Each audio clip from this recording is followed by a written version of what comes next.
clip it on? Yeah, just clip it on.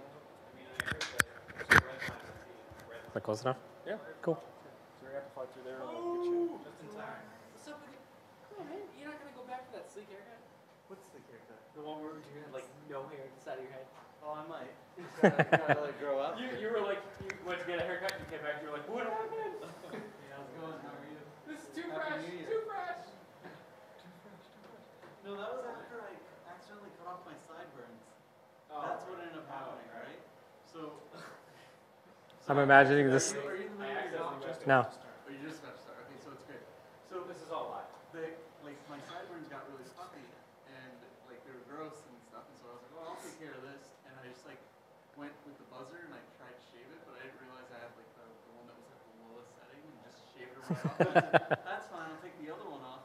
And it ended up looking horrible. And so I'd go and I said, can you just fix this? She's like, we're gonna take down your entire side. And I was like, that's fine. So it looked like I was running really fast for a while. You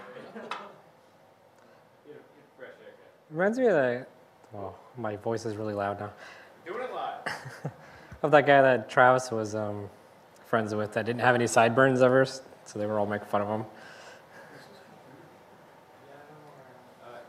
Brian's gonna take it all home. The cookies? Eat it. The cookies were nice. Good to see you guys. Yeah, likewise. I'm glad. The door was open, right? Yes, yeah, it was open. The sign was there, everything was good.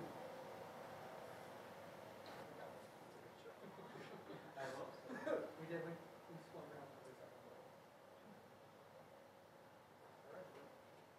Where to go when you are? Oh, okay. Cool. So I know most of you. A couple new faces here, but these talks are usually pretty laid back. So if you guys have any like feedback or anything, just speak up. You know. This demo right here is just a quick shader I found. It's on a website called Shader Toy, and just kind of want to show you this, just to kind of give you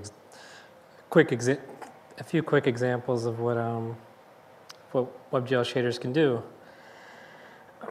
Now, originally this talk was going to be like a bunch of slides, and last week I ended up ditching it because I wanted to show you guys more about code, because I figured the group would be a little bit smaller. But I'll go through a couple of them anyway. I'm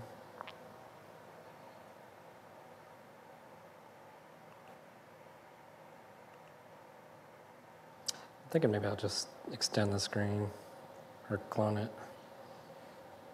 Just scroll. I can't like look there and control over here.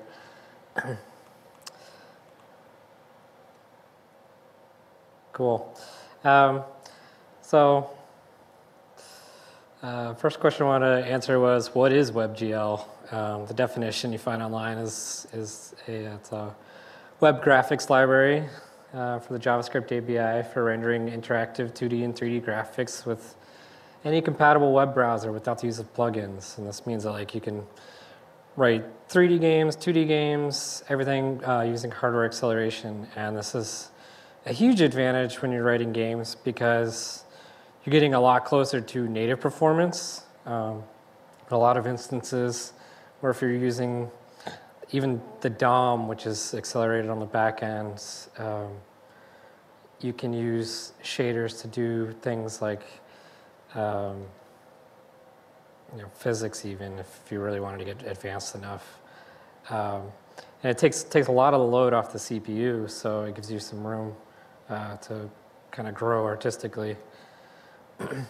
But today I wanted to talk more about shaders in particular, because there's a lot that goes on in WebGL, and with shaders, they're kind of intimidating if you don't know what they are, and then like you're going in WebGL and you're just like, why would I write this function to do that? And I can easily skip a bunch of things, and I could easily skip a bunch of things and write my own little class, and you end up finding out that's completely wrong. And it's like I went down that route, and I found out that like if I had started with shaders, I would have been in a lot better of a position.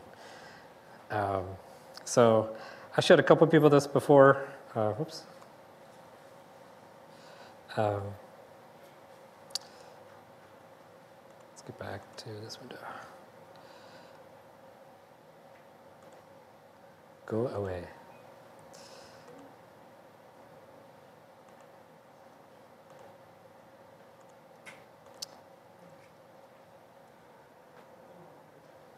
Has this not been cloned the whole time?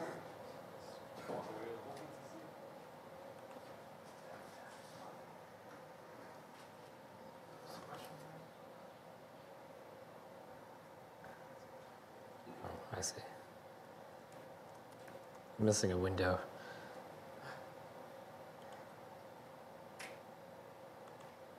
There you go.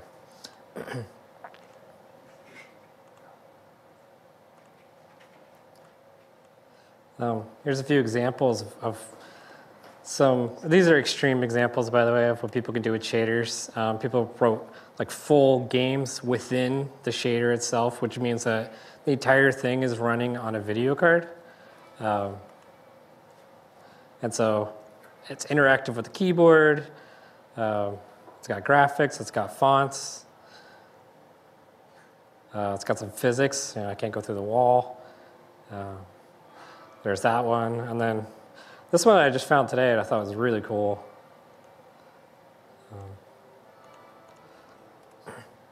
Sorry?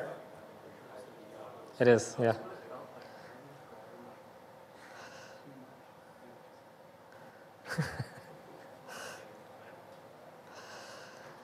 I will say that the one caveat to shadertoy.com is it's like super slow. I don't know what they're doing on the back end.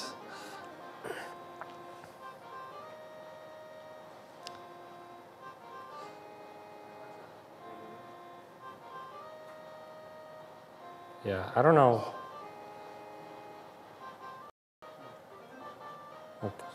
Yeah, okay, you guys can see that anyway.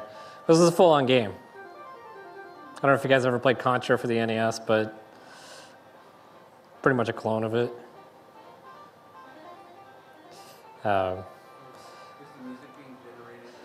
So the music isn't generated, it's actually just part of ShaderToy. You can just attach a sound file to whatever you wanted. So if you want to do something trippy or something. The one thing about WebGL is it's really simple to insert data into the shader. It's a lot harder to get it back out right now until they come up with a few other things. WebGL 2 is on track for that, but I don't think it's quite there yet. So do you mean like producing an image that you can write files? So if you wanted to produce an image to write to file, it's a little easier because you can just pull the texture out. But if you wanted to, like I was saying physics before, if you wanted to like have the graphics card do the physics, you could like render to an image and read the pixels out and like kind of get an idea of what's going on if you had some kind of protocol there. But there's no direct API to just pull things out. So NVIDIA has something called CUDA, which is what a lot of like deep learning uses. I'm not sure if bit mining does that, but so yeah, it's a little harder to do down there. So back to the shaders. Here's the general map of what a shader is. So you have your game engine, and it's going to pass some things along to the shader, and then that shader is going to eventually show things on the screen. But a shader is actually split into two parts. It's got the vertex shader and the fragment shader. So the information that you pass from the game engine into the shader actually gets passed into first the vertex shader, and then the vertex shader information gets passed over the fragment shader, and the fragment shader kind of puts the coordinates of your, puts the pixels for the coordinates on your viewport. I don't want to say screen, even though I've written here, because viewport could be, you could have multiple viewports on one screen. So fragment shader in particular is, actually let's start with the vertex shader. The vertex shader, since the first one, is kind of where the position of things are. And a fragment shader is more of like what color each pixel is, or yeah, I mean, try not to get into too much detail, but you might pull the color out of some information that you pass to it, or you might pull the color out from a texture that you pass to it. We'll talk about that in a second. And then variable qualifiers. I'm going to come back to the slide in a second. These are basically defining the different variables that you can use within a shader. And to give you some context on this project, I've been learning a lot of WebGL, and so I've been kind of writing my own graphics library. And I'm going to use it for this presentation, but that's not what I wanted to get into. But it's just because I have everything set up how I wanted to present it. I put it here. So to give you some perspective on what's happening, I have a canvas sitting on the HTML, and I have the game engine running in the background, and once things are loaded, then I create an entity, and within that entity there's a model, and then within the model there's a mesh, and then within the mesh there's a shader. And the reason why I want to tell you about this hierarchy is just because we're going to be passing information from the scene, from the camera, from the entity, from the model, from the mesh, and then all the way down to the shader itself. But you can almost see the hierarchy here, where this whole file is a scene. You go entity, model, mesh, shader. I don't know if anybody has any questions at this point. Can you increase your text size a couple points? Oh, sure. And what game engine are you using? So again, I'm writing my own library, but it's a learning process. So like if I showed it to you today, it might be totally different tomorrow. So hopefully I'll have it done soon, though. So So a model is a collection of meshes. Mesh is geometry, which has a shape. yeah, so a scene, if you think of a scene like a theater scene, can have many entities. So you might have a floor, or I should say a whole room, and then you might have somebody in that room. Those would be two different entities. The model is a container for the mesh. So a model might have skeleton data or other miscellaneous information. And a mesh is actually kind of the polygons themselves and the texture coordinates and yeah. And then the material itself is like if you were to have something shiny and something flat, those would be two different kinds of materials. And so I have two different shaders saying, I want to draw shiny things like this and flat things like that. I'm simplifying here, but that's kind of the idea of the hierarchy.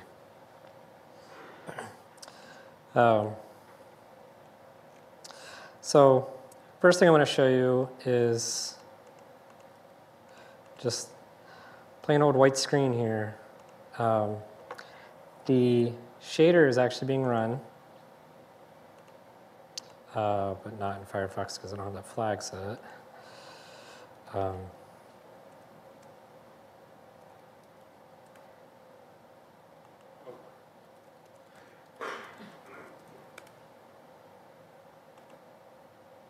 you switch over from Chrome to Firefox? No. Well, I did, but I didn't find it any faster. And I like Chrome. It's like 1% more, so I end up using it more. But the reason I use Firefox is because it has WebGL tools built in. So I end up switching between the two a lot. And in this case, I want to show you the shader editor to go along with it. I think you just go into settings. Is it in the settings? I don't think so. That page. What page? Experimental features.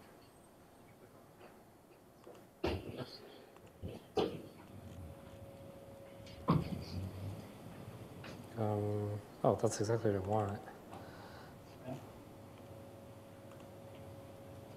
Is it not?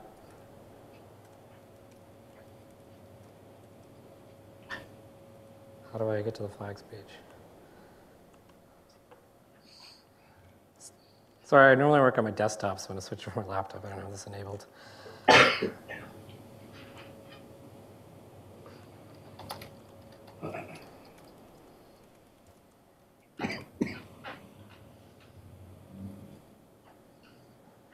Oh, about. So, There you go.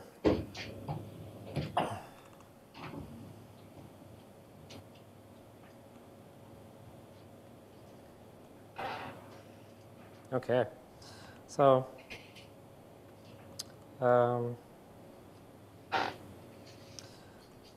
Firefox again. So it has built-in shader tools. It's pretty cool.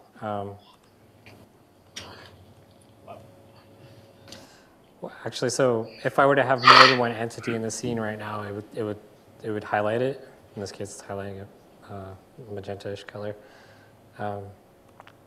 But so we can like edit things. Like if I wanted to, I'm going to get into details in a second. But if I wanted to edit the color here, I could say like,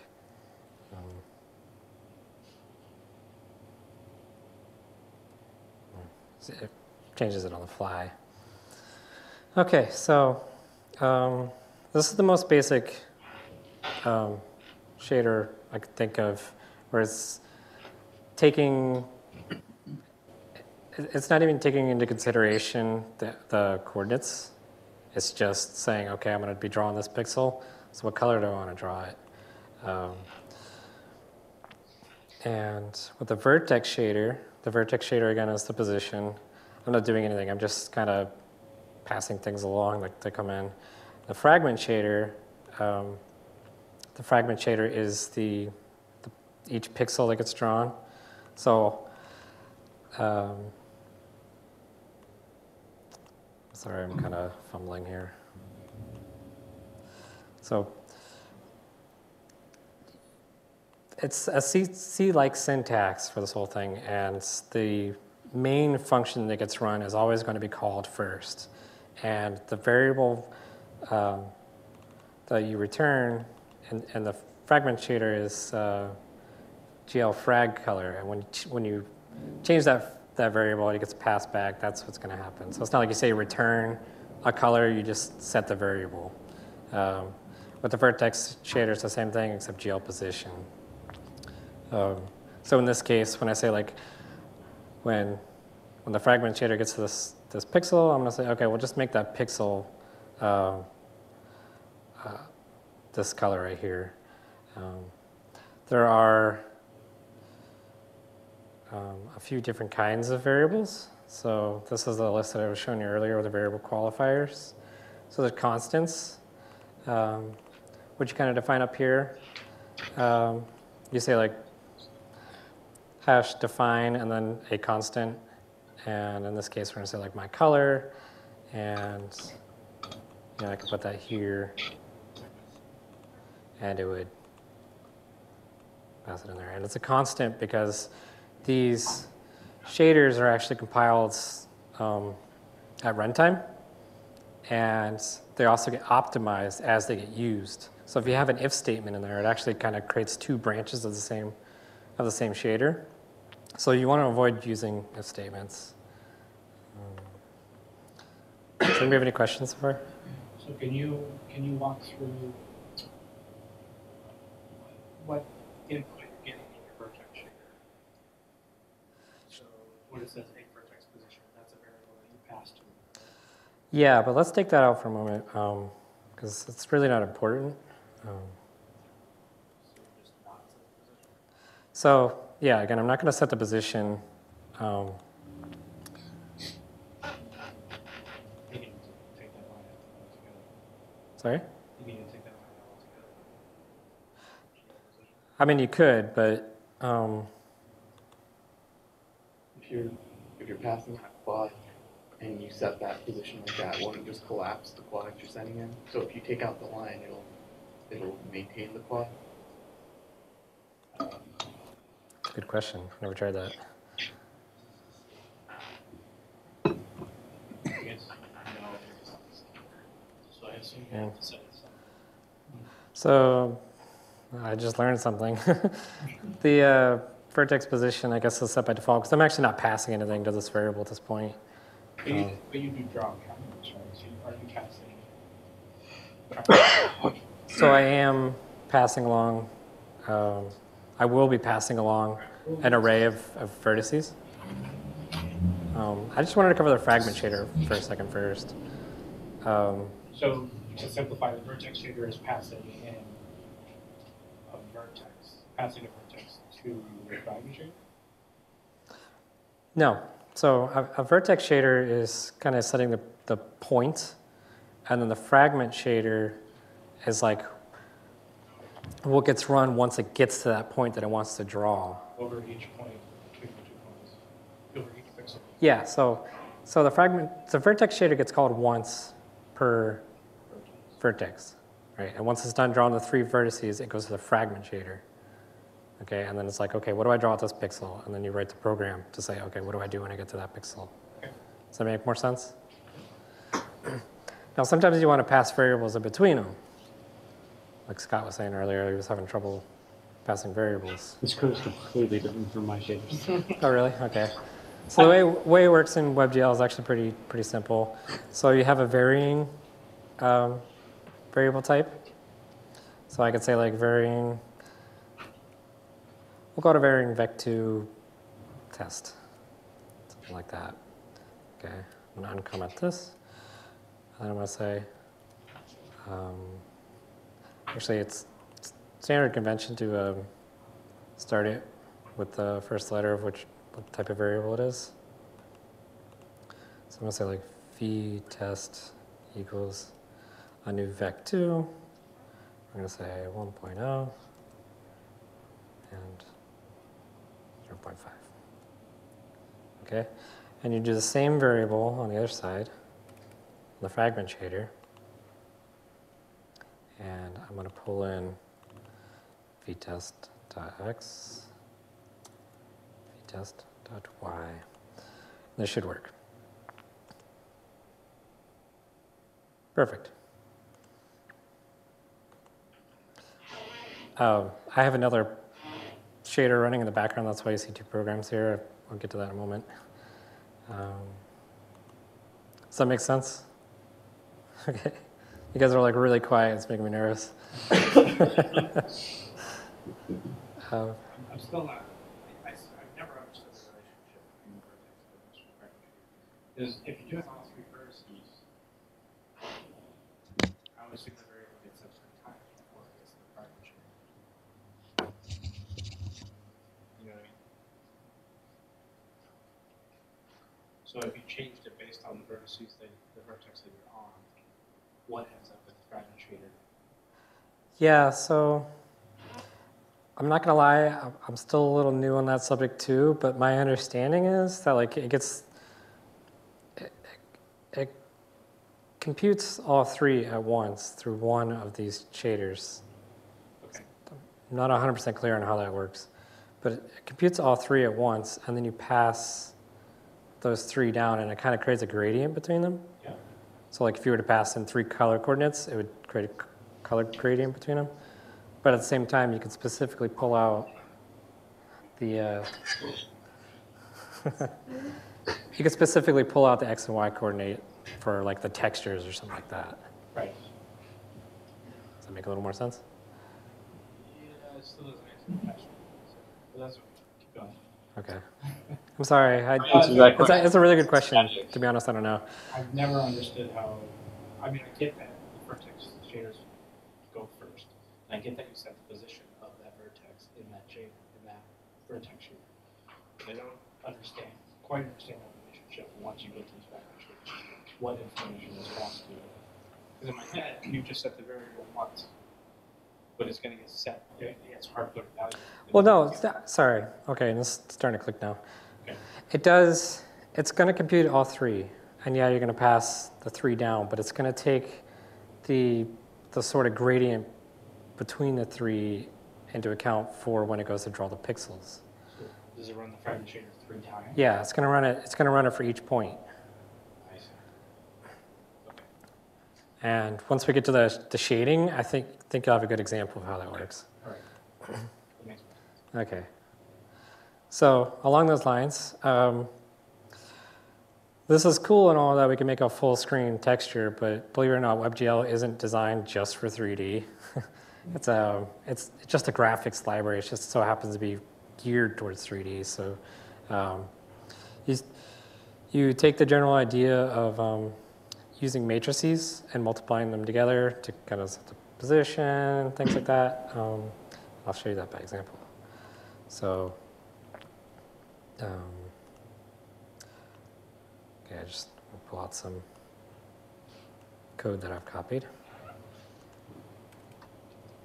So a uniform is set once per draw call, whereas an attribute is set, I mean, you set it once per draw call, but an attribute is different every time it runs, whereas a uniform is the same across every time. So in this case, I want to send the camera and position matrix, which is try not to get too complicated here. It's just like offset basically. Yeah, thanks. So if I multiply this matrix by the viewport matrix, I'm sorry, if I multiply the vertice by the viewport matrix, we'll get nothing happened.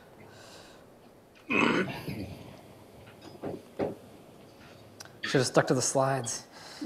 Did you pass in the matrix value? So my rendering library, oh, no, you're right. My rendering library, if I have certain matrices, if I have certain variables set, it's going to pass them in automatically. So in this case, I just have to add it to an array, and it's going to say, okay, it's expecting that matrix, so let's build it and send it. Okay. It's still not working.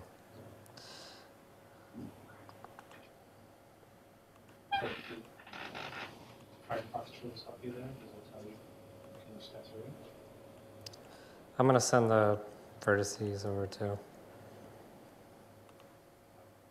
There we go. So, oh, I did not realize that.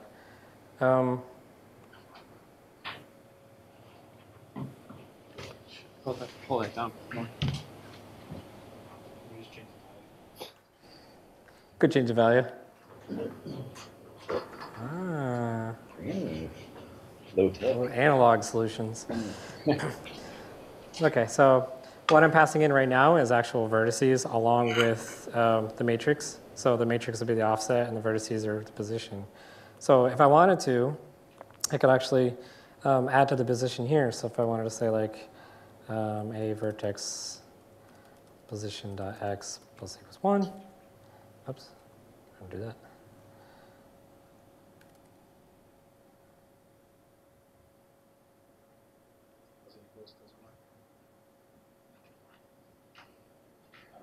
Oh, I'm sorry. Oh my God, you have debugging tools. You can't modify that. I guess you can't. So we'll just define a new variable. So we'll call it vec4 new position. We'll pass in the old a vertex position. I'm going to clone it. I'm not going to like that either.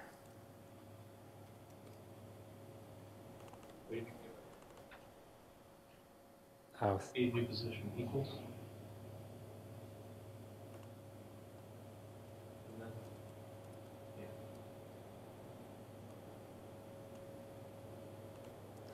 okay.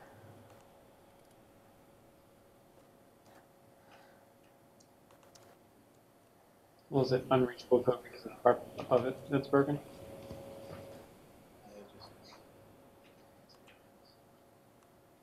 A vertex position is a vec3. So it's not running in. Yeah. Oh, there is a shorthand for this, actually. Sorry. So I wanted to pass in a vec3 along with that last element. That should do it. Okay, and we're going to add to the new position.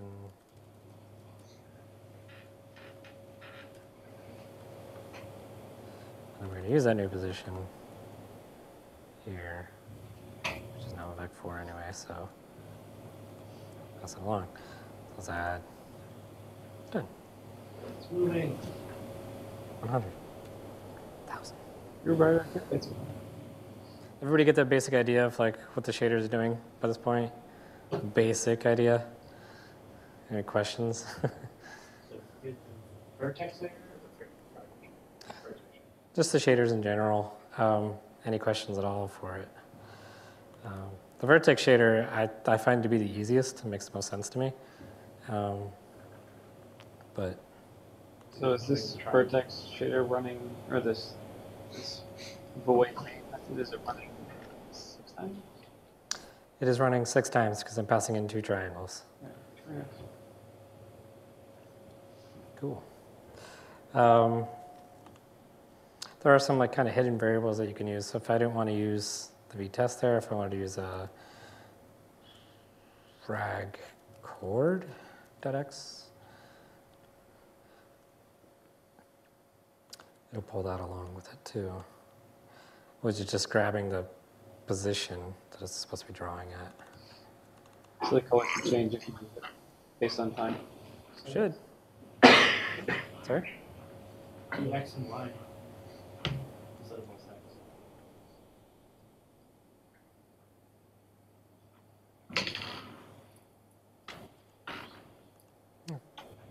This is probably just, oh, because we got to divide it by Right.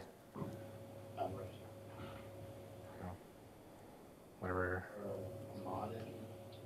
Yeah. It's not really a good variable to work with because your coordinates can be anything. Right.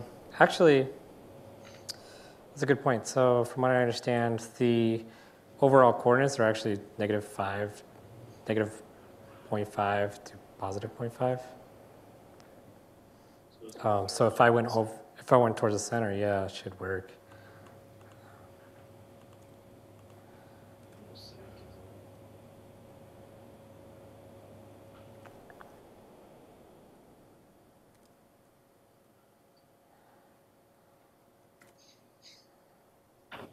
Yeah.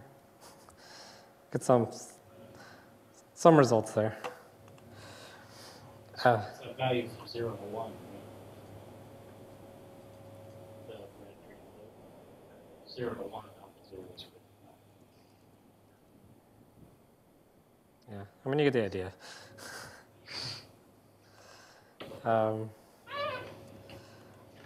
To be honest, If like, you did 1 over, so it would probably be 1 over, because it'd be from 0 to 1. It could be an actual value. It doesn't like yeah. So this is very, it's kind of strict. You have to use floats instead of just integers. So the fragment chord isn't the pixel.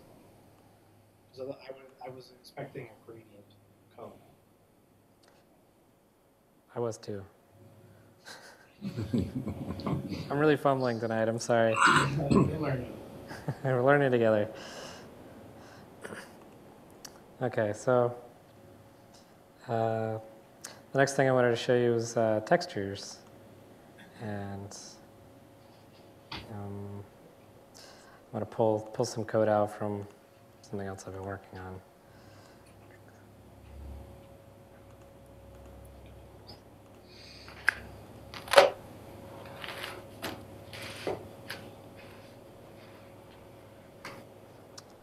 Because I can never remember that line.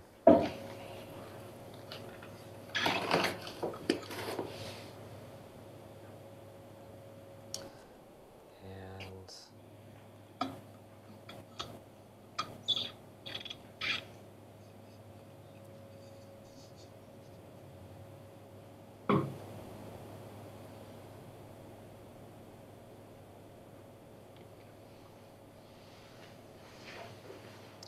so the idea here is that I'm going to pass in a texture as one of the uniforms, which is the variable that gets passed along all the triangles. And then I'm just going to map out the coordinate onto the thing based on the UVs that get passed in. But just to simplify things, I think I'm just going to use the coordinates of the vertices themselves rather than the UV. I just want to provide it because I know how your engine works a little bit, and I'm sure other people don't. When he says he's setting these variables, there's a JavaScript API where you say set uniform and you pass it a value, and it has to be an array buffer or whatever. Actually sets it on the back end. He's doing some magic there where he can just pass it and it figures it out. when he's added it there, the JavaScript has to then also pass it in before you say draw. And then Yeah.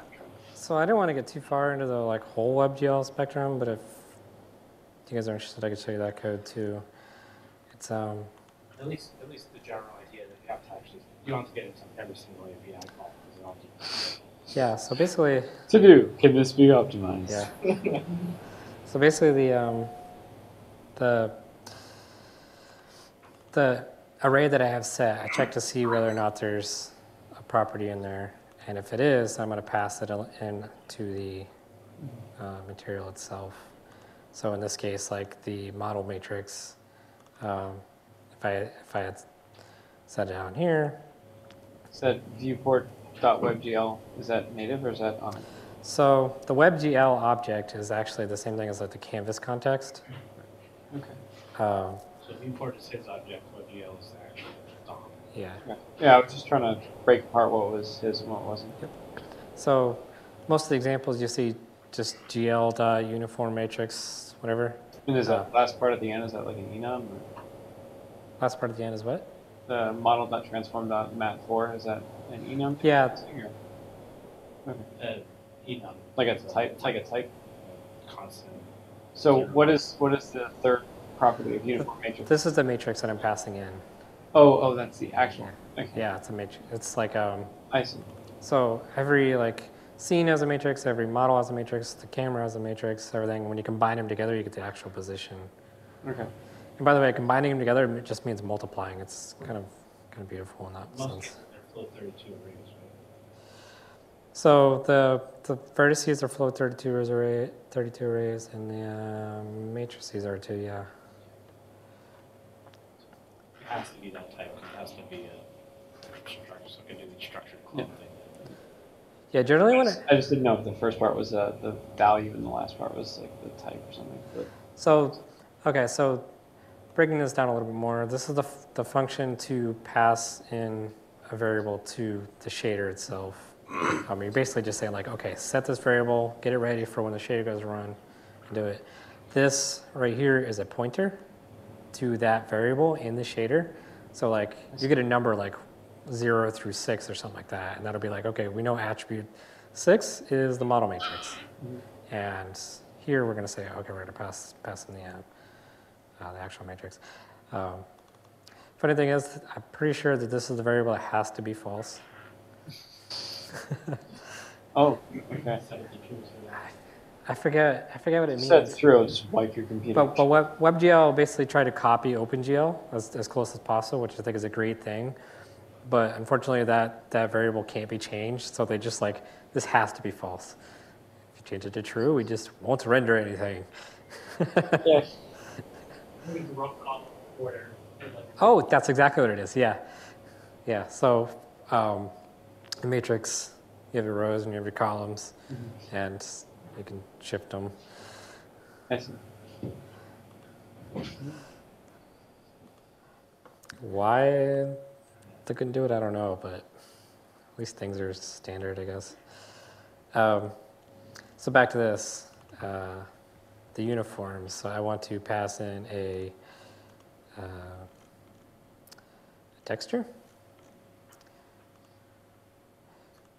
At the end of your time, would you be able to put one of those shaders into that website, the shader one, so you can see how that works? So the only problem with the shader toy shaders is they kind of have the same system I have set up here, so the variables have changed a little bit. Well, even just the basic one, so you can see how, like, even if it doesn't have the variables, just the. I don't know. I'm interested to see how that works, but I have a feeling I'm going to be toiling around and not actually going anymore. There is another site. Actually, if you just like Google WebGL shader editor, there's a few websites I kind of like better than Shader Toy. It's just Shader Toy is a really popular one. Oh, here it is, Shader Frog. Okay. I like this one a lot. Oh. Hey, it runs a lot better. I see. Can you scroll back up? And it's Unity. Yeah. All right. Well, in that case, we might as well just stick around Unity. It has plan support for Unity. Oh. What? I saw the screenshot, man. The screenshot's in Unity. It was throwing me off. All right. The shader frog. Somebody wrote a really cool little JavaScript thing. Maybe this one. No. Well, So I'm just trying to somewhere figure out out the there. best place to actually learn shaders instead of in Unity where I feel like it's very specialized. I learned most of my shaders just from trying to make my own, honestly. Like I was like, oh, how do I do lighting? And write it, and I was like, oh, this isn't so bad. And then when I see other people's code after that, it makes a lot more sense. Mm-hmm. And there's some good examples out there, but there's also some really complicated ones. Yeah. Do you write shaders like effects? Like you want to make them black and white, or? I was just learning how to mess around with textures and positioning them. Yeah. Just to start with. I Well, haven't even gotten to the point of where I want to work with like emission or bloom or whatever for processing effects and whatnot. So yeah, I haven't got to that point either. But one of the cool things about shaders to me is the fact that like you can pass in more than just vertex data. Like you can pass in like a waveform data, make an analyzer or something like that. Anything that's in an array. The Unity inspector allows you to pass almost anything, and you can mess around with the shader in Unity through the inspector, which is pretty cool. So it is pretty cool. I can imagine people using it for like charts, for like data charts. Like if you wanted to have like bar graphs and stuff, it'd be pretty easy to do. Just frag colors based on whether or not it's above the coordinate.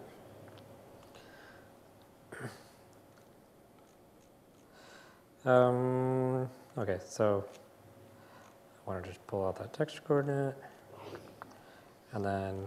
Do you have access to the clock in your shader library? So I kind of do.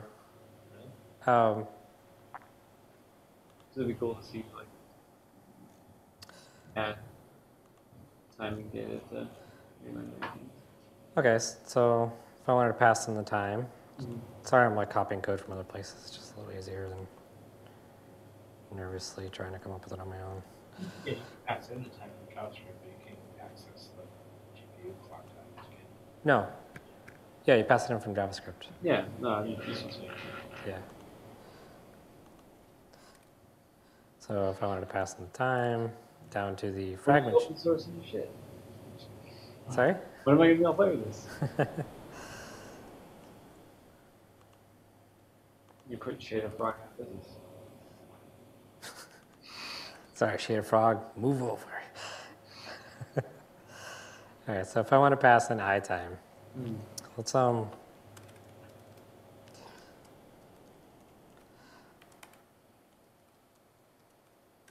Ranger.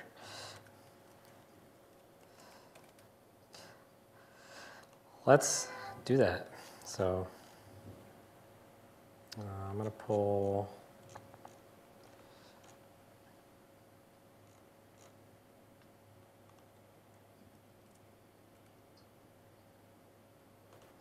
this variable out.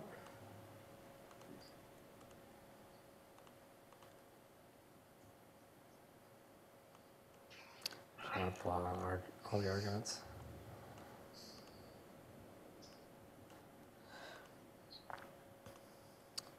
Doing it live. I'm doing it live. Okay. Also, another thing to watch out for when you're building shaders is if you don't use a variable, it's not going to compile with it, which is going to throw you really far off. It just like optimizes it out. When you go to point to it, it gets really confused. Just make sure that compiles, which it does not.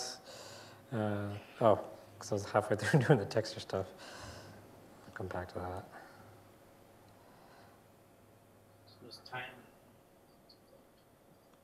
why did you say I time? I'm just curious. I don't know. To be honest, I don't remember. Maybe it was milliseconds and you were expecting to be in it. You also have V time there. Yeah, so I did vtime on purpose. So I'm going to be passing time from the vertex shader down to the fragment shader. And you can't really, I don't think you can put it into the fragment shader right away. So I usually pass it down.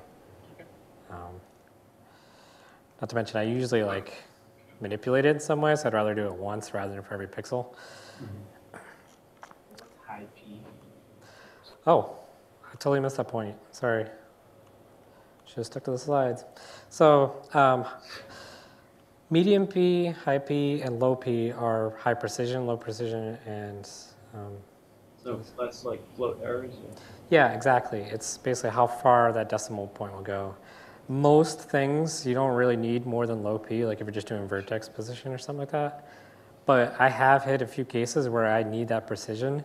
And some devices, especially with WebGL as opposed to just standard GL, they just default to low P. So you either have to set them, or if you can't use them at all, you have to write a different shader for it. And you can detect it in JavaScript of what it can do. But it's a little bit of a pain in the butt to support all these different devices. But Oh no, correct. yeah. That's what you were trying to avoid. Well, I'm writing a fragment shader.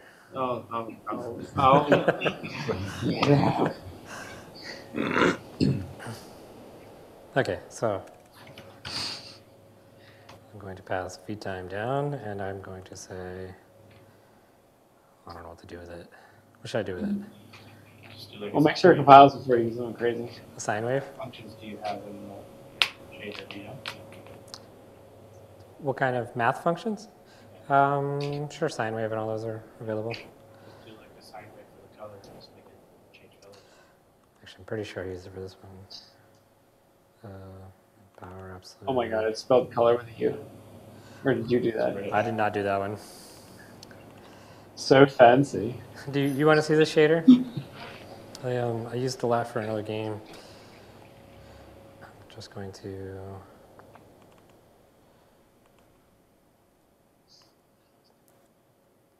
Caustics, so it's like water caustics. It's like the waves, the way they kind of look.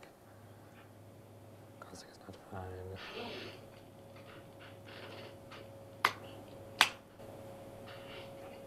It's pretty. It's a little bit prettier if I like. Bunch of sine waves everywhere. Let's reverse this.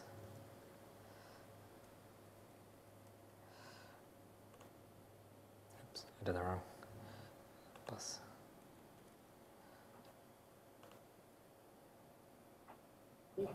Yeah, it's kind of cool.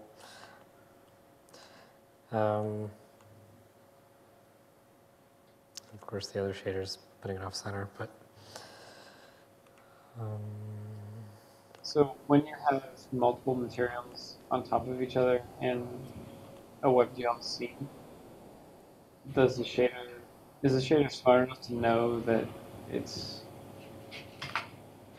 like occlusion happening, and it doesn't need to render certain things if there isn't opacity? No, please. It's like completely in your control, so you have to know to do like back to front rendering. You can actually check against the Z buffer to say what's the depth of what I'm drawing to, so you can say, am I drawing something that should be occluding or shouldn't be occluding? But like a lot of these checks are done on like that you have to do. Okay. It's So the strength of it. based on that, it does do multipass on all this? Yeah, you So can, that way you could do calculations on the pixels that are behind it? yeah, you can run like a number of shaders over and over again, but it's like every single pass that you take over, it's like full scene or even portion scene, you're taking up the time from the rendering. Sure. So, from what I understand too, like you set up buffers to go to each of these two different shaders. I think you could share a buffer between two shaders. I could be wrong on that. So like if I set up, here I'll even show you.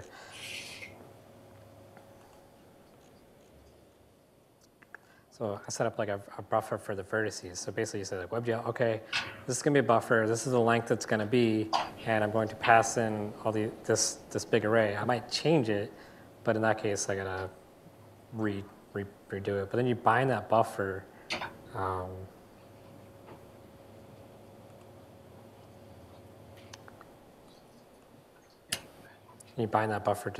to the shader, and then like I suppose you could swap So that way you're not constantly sending the vertices, which is one of the heaviest points. Does that answer? I mean, it does answer my question. I just So the way the workflow would work is like, take in. so the way the workflow would work is like, if you had two shaders, you basically run through one shader with the set of vertices, you pass it along, it draws it, and then it moves on to the next shader, the next material. So if you have the vertices in the buffer, you can omit certain vertices from being re-rendered? Not re-rendered, just not having to be passed again. Right. Because that's a big bottleneck in a lot of games when you have like a lot of polygons and you got past this huge vertex array. Yeah. So you can just share between the two. Actually, if you're using the same buffer, that's a different shader. Do you know anything about the new shared arrays they just added? That's, Is that what you're talking about? yeah. There's a lot of experimental stuff where like you can pass in, what's it called? It's instancing. So like you could say like, I want to draw this with this parameter and draw it again with this parameter. And it might be a position, so you could draw like the same guy multiple times, or you might like pass in like a color or something like that and draw more than one color. And it saves a lot of time rather than having to. You don't have to go through and settle variables. Exactly, yeah. But that's under an experimental thing, which I think most browsers support, and actually GL stats.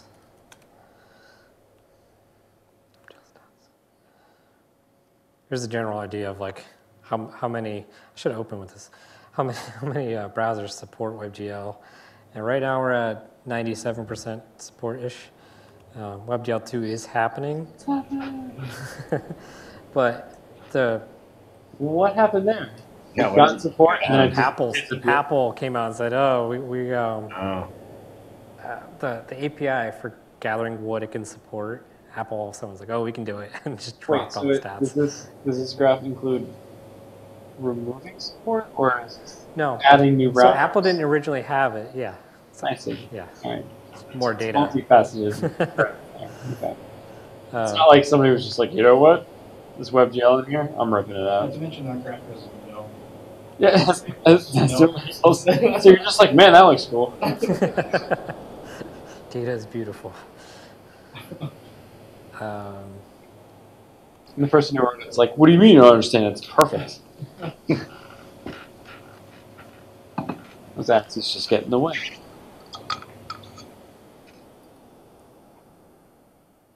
Or maybe it was D3 and it was too difficult to work with. Because, yeah, it's D3. That's the percent of browsers that's supported. Yeah, so apparently 100% of tablets supported, 99% of smartphones, and 88% of desktops. Probably includes Chromebooks. But it was WebGL 2 that's dropped, that What's console? started losing support. Console? Are we talking like the Xbox? Oh, yeah, like Xbox. Yeah. I thought it was a terminal. I mean, 100% of shell I mean, scripts. at that, yeah, you're just rendering WebGL to the console. Some ASCII. And they do have what is it, Hyper? You can Was just 1%. it's just a web page console, so that's probably the 1% where you're rendering both So then GIFs and WebGL, apparently the Nintendo Wii is 1% support. and you just drop support for it. So Well, Switch doesn't have a browser. it has a web developer toolkit, which they haven't given anybody, so I'm pretty sure it's just a name. The Nintendo Web Framework? Yeah. It's a problem, just no one can access it. Yeah. People set up like proxies and stuff, so it'll go to Google for it and stuff. Yeah, the Nintendo Web Framework looks interesting, but I did that with the Wii U, and we were like, well, we need WebGL because this performance sucks. We can't do anything with it. And they were like, that sucks. They added it to just your dev console, which is the 1%. Probably. There's only 100 people that have a Wii. Now.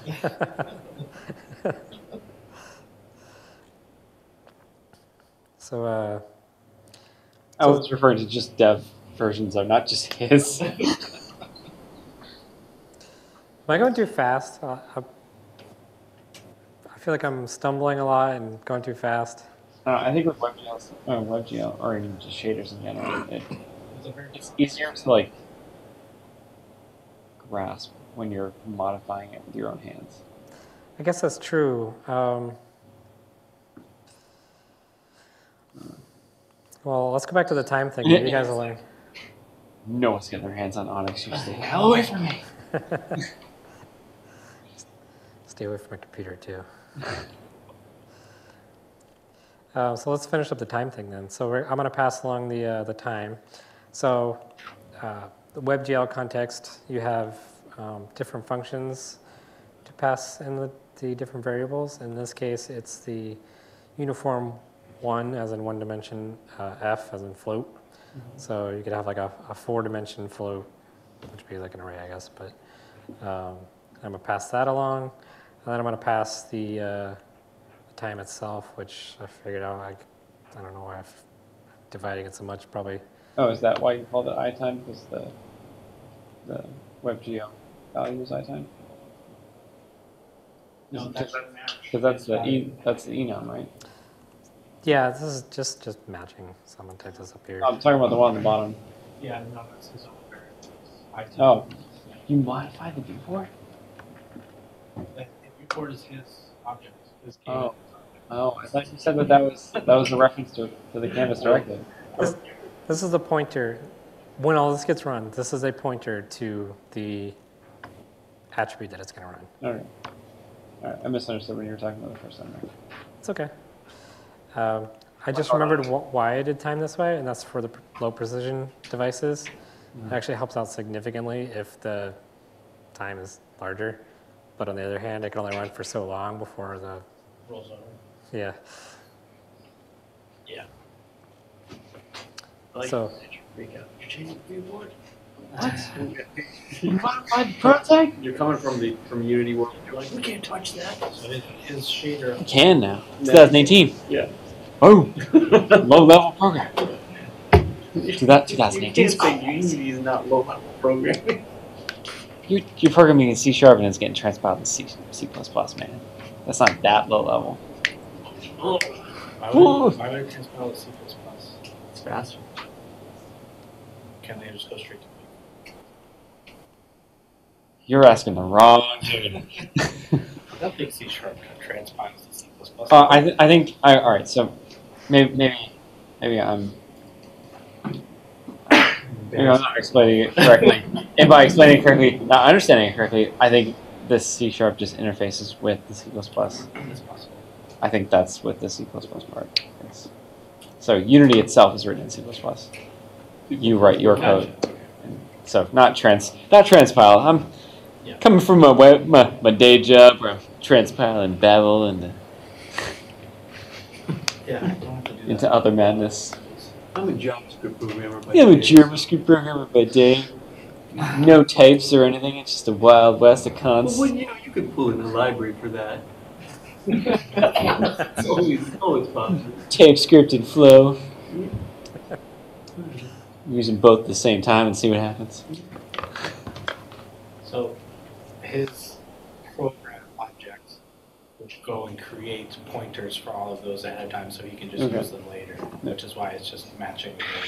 Because you do have to create a pointer with what you say that this is where I'm going to put some stuff, and it gives you a pointer that you can use. Yeah.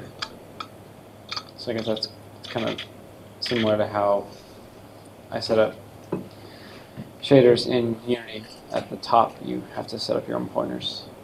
It's your own what? You have to set up your own pointers to like the variables that exist in the inspector, and then Unity sets up the rest of them kind of invisible to you. So the way I'm pulling the pointers out is probably pretty similar. I was just wondering what the JavaScript API for interfacing with these shaders are. It's been a while since I've been in here. Okay. It's been a while since I've been in this file in particular too, funny enough. Oh my god. How long have you been working on the library? Long enough to switch from 2 tabs to 4. I see it all over the place up there. Huh? You got skeleton animation and everything. Oh, 2 tabs. What do you say? He's losing his shit. 4 spaces instead of 2, is that what you mean? Yeah, I saw that too, and I was like, oh no. So I pass in the source, and then I tell it to compile, and then I attach it, and then So this is native stuff right here. No. No. Oh my god. okay. So Get attribute. We need to go deeper. That's the pointer. yeah, I was trying to avoid doing all this, to be honest, but the get attribute location is just grabbing the pointer and you assign it to a variable. It's just an integer. So You don't know what it's going to be, so you call that function. It tells you what's going to be. And uniform is its own API. Get uniform location, the same thing. And I assume there's. No, those are the only 2 you can pass. yeah, yeah.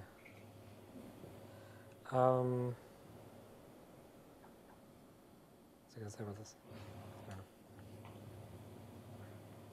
Oh, you said you don't know what the number is going to be. If you really wanted to, you could just count it out and say like, oh, 0, 1. Yeah. That'd be silly. Yeah, it would be silly.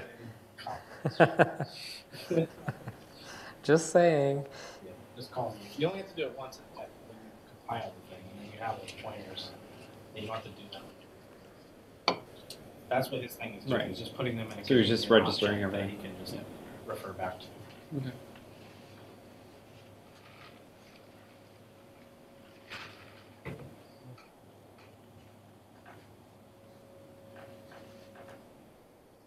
Just when I thought I knew nothing about shaders, I know less than nothing about shaders. I'm not sure what I broke here. Camera.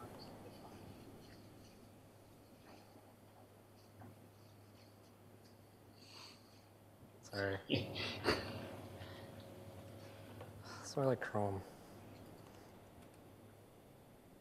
Does Chrome have other No, just the inspector? debug tools in Firefox don't really work.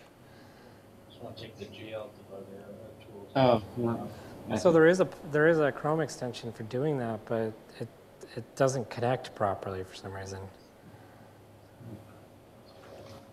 Yeah, it's just kind of frustrating. Like sometimes I'll be editing it and then I won't see anything. I'm like, oh, what did I mess up? Camera's on the fire. Yeah, I changed something when I was talking to you guys and I can't figure out what I changed. I'm not passing other stuff to the right. You got more art. Pass it. Super. Yeah, allegedly, apparently. Just do comment dash or .args. Just pass the rest. Oh, can I just do that? Yep. Cool. So you just want to do this and type out the other 2. And delta time, yeah. Yeah. Cool. Guess I got that back in then.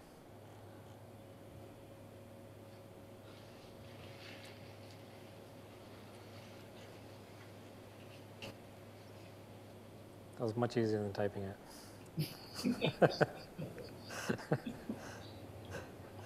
So I was using the time to color it. It's just black. It's just black. Remember, it's got to be. Is the number just really, really small? 0 to 1, right? Let's find out. Yeah, I was going to ask you earlier.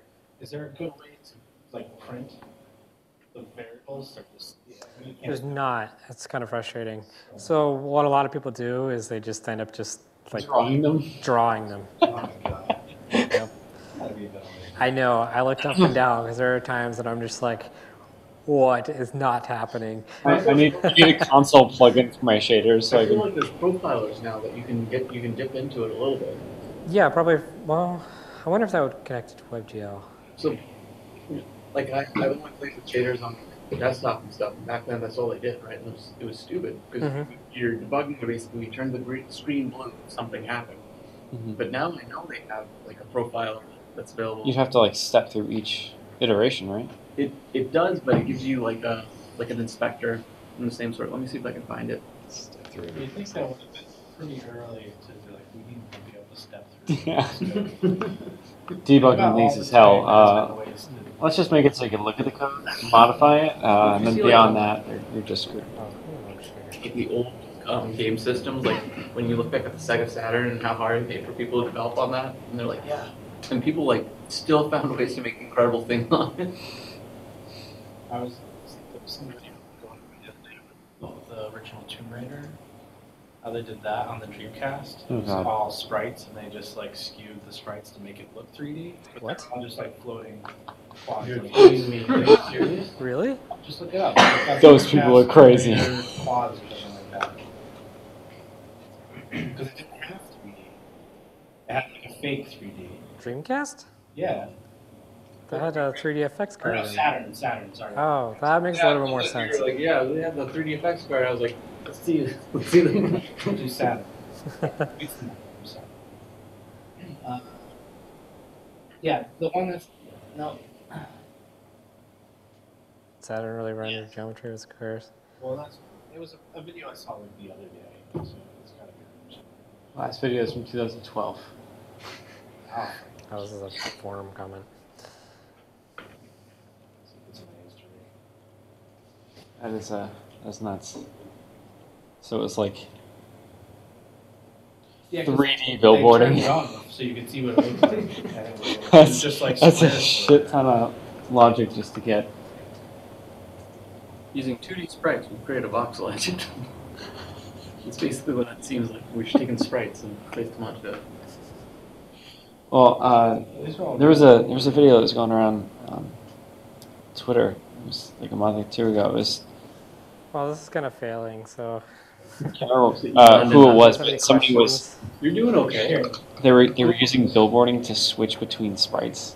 So like it wasn't like sprites to make it look 3D. It was sprites to make it look 2D. But as you went around, it would choose the different sprites of the 2D object based on which direction you were looking at it. Isn't that what they did? Saturn It was like I know they did that. I don't know. I gotta find it. Shooter. It looked awesome. It looked awesome. This looked That's awesome. what you said? I gotta find it. Yeah. So some guy is And then go to search tools. Search tools and do past I don't remember what this thing is. I have it here. right there. Oh my god. GZ do. Have you seen Cheesy too. Like the same? Yeah. Oh my god. It just did like What? some weird like skewing of the sprites. Who? To make them But how did it fill in the space between the polygons? Well, that was probably just to show us. I would play a game like that. I would totally play a game like that. That looks amazing. We can also eliminate the actual distortion of the sprites themselves by displaying every quad as a perfect square. Yes, this mode looks rather trippy, but this is ultimately, well, kind of what the system is drawing. You see, under normal conditions, each of these squares being displayed, these textures here, would be distorted based on coordinates defined by the programmers. And really, by unwarping them, this is what you might get. Between these two modes, it ultimately kind of shows what Saturn developers had to go through. Of course, 3D technology was still in its infancy at this time, but clearly these techniques are very different from the competition. Ultimately, on its own, the Saturn iteration of Tomb Raider is a playable and interesting release. It's neat to see how it was achieved on the platform, even if the results aren't always great. But then we have the PlayStation version. Released on November 14 in 1996, essentially 20 years ago, Tomb Raider for the PlayStation offers improved visuals and performance over Sega Saturn. Same. While we do see the typical PlayStation flaws, such as affine texture warping, the game looks more vibrant and detailed overall. Lighting is improved with smoother shifting on character. That's crazy. That's nuts. That reminds me of this like early HTML5 demo I saw of Wolfenstein where they didn't use canvas, they used DOM elements to like stack them next to each other.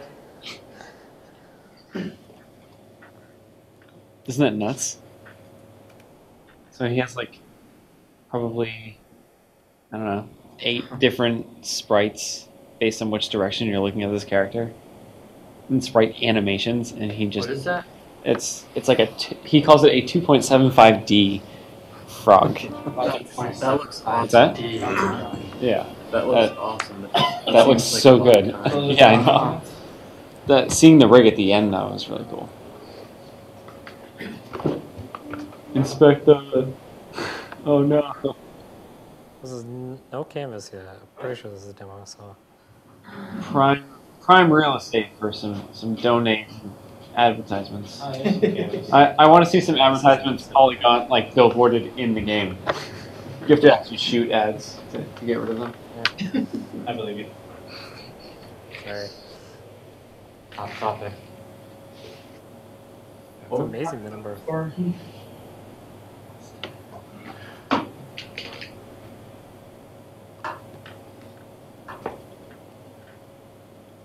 I don't know. We were using VTime. Oh yeah. Debugging variables. How do you find out what that variable is set to? Yeah, you kind of can't. So you could set the position to the variable, so you get like a number. Sometimes you can use that. Wait, the position comes out? Figure that out. How'd you figure what out? So you're just moving it. So if it's a 0, you're just moving it to the top of the screen. What if it's 1? It's like multiply it.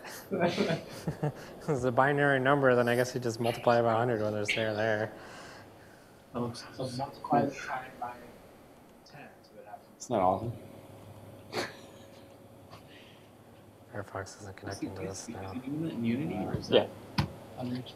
That's awesome.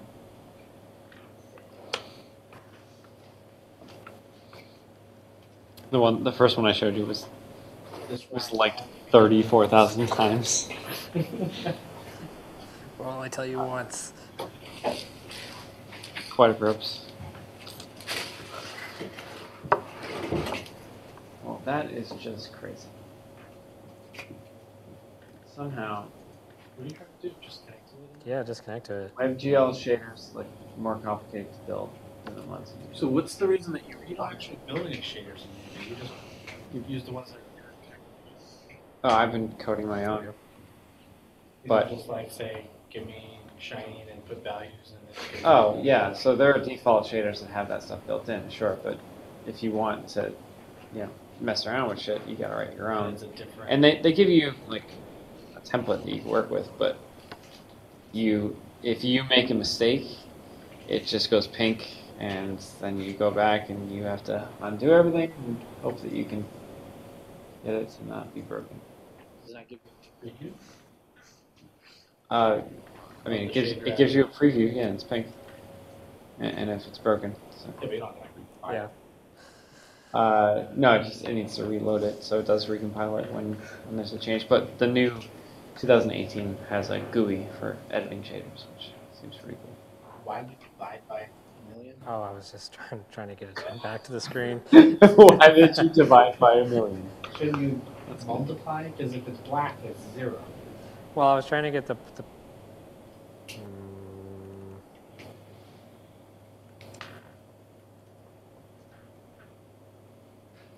Oh, this is the position. yeah, I just want to set the position to kind of debug it. I thought we were setting the color. So it's going to go slowly across the screen. Probably not slowly. It's probably already gone.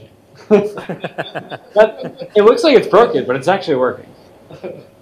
So that's one of the most frustrating parts I find about WebGL, especially like if nothing shows up on the screen. It's like, is the program not running? Is everything just way off base? So getting that first triangle on screen is like a huge success. Yeah, they need to fix that. I was so hoping to show you my shader. Can you fix this? I could try. I mean, do you have it? Yeah. And that's not It's written in CG program, not GL program. CG program. Whatever I saw in your code. GLSL. Oh, yes. GLSL. GL's shader level or shader. Graphics library shader. Yeah. There you go. Sounds right. Graphics library, computer shader program. Oh, Sorry, there is one more way to debug things. I almost forgot. Unfortunately, it's a Chrome He's like, I plugin. forgot to show you the debugger. This thing will let you step through the shader for each point. Wait, oh my god. This is the little plugin I got off the Chrome Web Store, which will capture all of your calls. So if I click record right now, it's going to capture everything for a frame. And I was about to say, you capture and every PNG is going to take up like 4 terabytes of your computer. no, it's just for that one frame. Okay. And in this case, I actually have that caustic frame buffer I was showing you earlier. It's still rendering in the background here. Along with the square that I drew, you can see all the variables that get passed in. So if I were to look at like vtime, for example, So you time value is null. That's why it's not working. Huh. So you can at least see the stuff that's being passed into it. You can see that you're passing undefined into it. Yep. This is really cool. What was that called? This is Spectre.js. That's awesome. Problem solved. Done. So that's because you got items and then vtime now. Can you change it? Did I change it to vtime? No, it's itime. Stop confusing me. If anything, this should be utime. Well, there's 2. So I'm passing the variable to the vertex shader, and then I'm taking the vertex shader and passing it down to the fragment shader. That's why there's the vtime. Can you just write vertex time? It's not vertex time, it's varying. So varying is a variable that will let you pass between the vertex and the fragment shader. This name convention is not. Why? Because there are some places where you said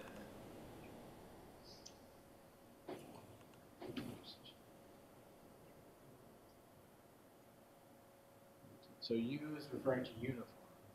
Yes. I honestly don't know why it was itime. So that should be U time. But if you had it as time, why was it working? Oh, I don't know. Well, you gotta change line 62 there.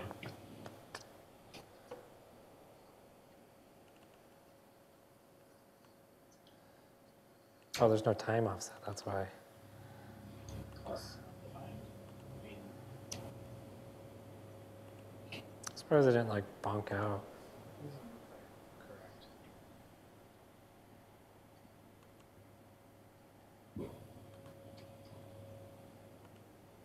Based on that,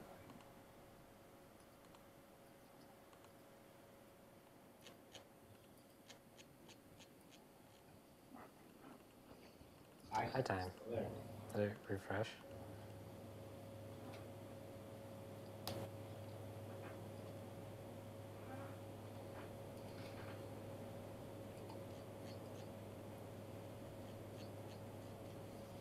U-time. It's just really tiny. Okay, so multiply it by. So now stop dividing by a million. Still dividing? I am in JavaScript, so I just stopped dividing it by 1,000. Or if I wanted to, I could do it on the GPU. Just multiply. Instructions. I'm teaching. It's not practical. And so now, I'm using 2 browsers here. Did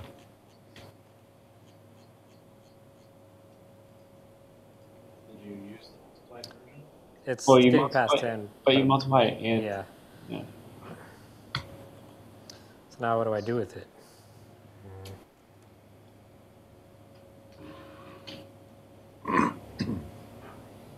There we go. Ooh. Whoa. Ah. Nice. Ship it.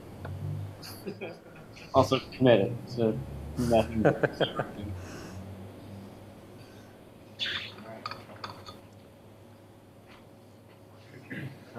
It's really cool. The only other thing I wanted to cover, and I couldn't figure out where to put it in there, was projection types. So there's orthographic and there's projection. Orthographic is more like pixel for pixel, so 0, 0 is the bottom left, 1024 by 1024 is the top right. Perspective, thank you. Projection types are orthographic and perspective. And perspective is it kind of morphs everything into 3D as you go further back into the Z. The only difference is, believe it or not, is just that initial matrix. So if you notice how I'm multiplying, not anymore right now, but if I multiply the matrix by the position, I don't know what we're doing there. If I multiply the matrix by the position, it actually offsets it. The only thing I would have to do is the initial identity matrix, which is sort of the first one in the whole chain of things. I just changed that to a perspective matrix, and that will affect the rest of the math that goes down the chain to be perspective. It's kind of cool. It's not like you have to like set a flag in WebGL or anything. Sorry? Yeah, it's weird, and it's all matrices. Like for most of it, it's like it's kind of mind-boggling to me because I'm just like taking matrices and treating them like objects. I'm like, no, I just want the offset of the camera and the offset of the person, and I just want to like combine them together, and you just multiply them. That's all you have to do. And like sometimes you need to do inverse matrices, like if you want to do normals. Like for example, I think I promised I'd show this one anyway. If we take the normal, so if I pass in, let's load an actual model, okay, with a whole set of vertices. And Have you guys like written a 3D engine from scratch, like from the ground up? Like did you accessing the video card on the hardware level? Not even accessing from the hardware level, just literally doing that from the ground up of saying, all right, we have we're going to go from model space to world space to projection to screen space to when you're just basically rasterizing it right onto the screen. Have you guys? The closest I've done to that was in Visual Basic 6, by the way. You guys, well, I mean, it's so much fun, but I just thought of you enjoying it. Yeah, no, so what I would do is in Visual Basic 6, I like took points and I used sine and cosine to do the 3D. Yeah. The matrices just were way too cool for me at that point, but I still don't understand how they work. They just do, so. At least I understand quaternions by now, so.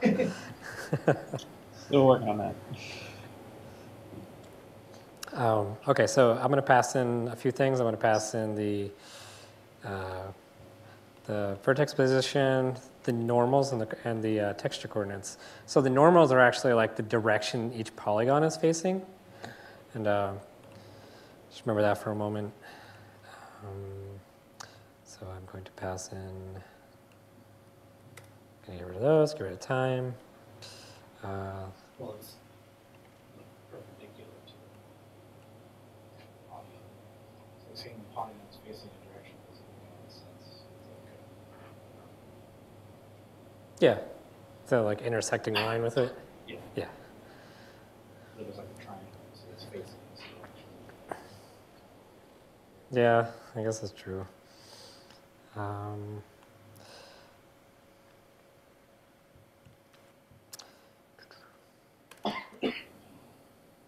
Yeah, I'm not even going to do textures.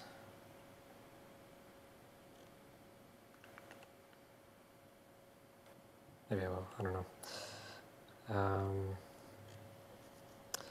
want to take...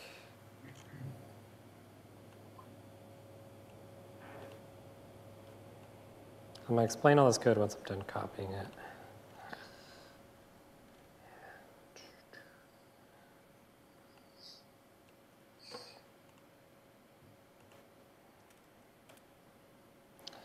Position.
you trying to do?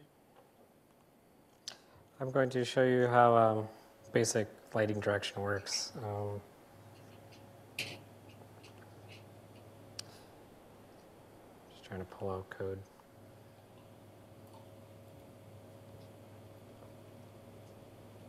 I think the craziest thing I've seen so far with a shader is directional snow. So like applying what looks to be like volumetric snow based on an angle being applied to material over time. And I'm just like, this shit. That is Yeah, it's kinda unbelievable. Cool. It's kind of cool when you do like snow on the ground and you walk and it like clears it out. It's just all done with shader. Yeah. I wouldn't mind doing something like, have you ever seen The Unfinished Swan? Yep. Yeah.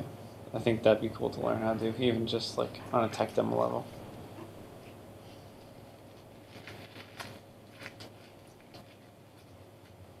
Yeah, no? Well, I don't know what you're talking about. Oh. You just think about cooking. I was eating a cookie, I was thinking about the cookie, and then I went to get another cookie. Yeah, and then you looked at me. You know, it's probably easier if Interrupted by copy cookie. and I just explain it. Okay. Let's load in an actual entity. Get rid of the caustic stuff.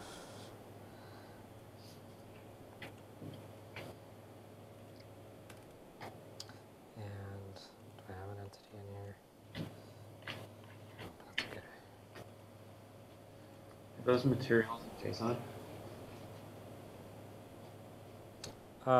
No, I added spine support. No. I don't know if you know what spine animation is. I haven't been able to get it to work. To bend to my will.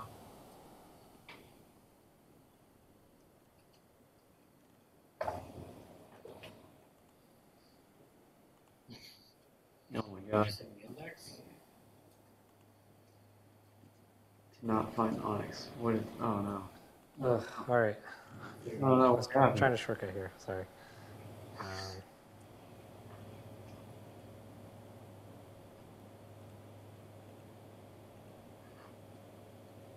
really want it to work though.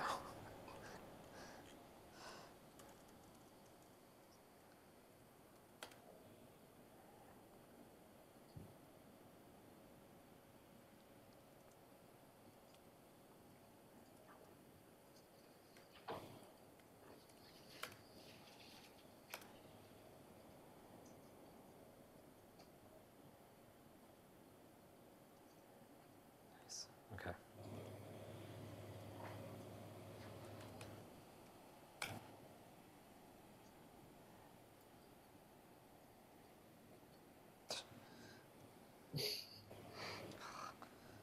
What? All right. So here I have two shaders running in the background. One is That's awesome. So one is actually the water caustics, which is like the reflections you see on the ground here.